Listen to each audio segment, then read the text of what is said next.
ಹಾ ನಾಳೆ ಎಂಬುವ ಚಿಂತೆ ಮನದಲ್ಲಿ ನಮಗಿಲ್ಲ.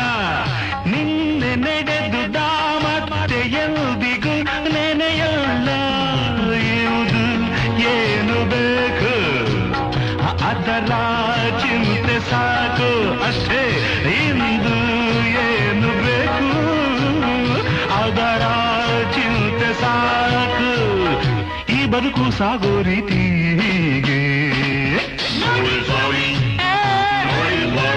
हाँ हाँ अपन तो भाई ऐसा है ನೋಡಿ ಸ್ವಾಮಿ ನಾವಿರೋದು ಹೀಗೆ. ಅರೆ ನೋಡಿ ಸ್ವಾಮಿ ನಾವಿರೋದು ಹೀಗೆ.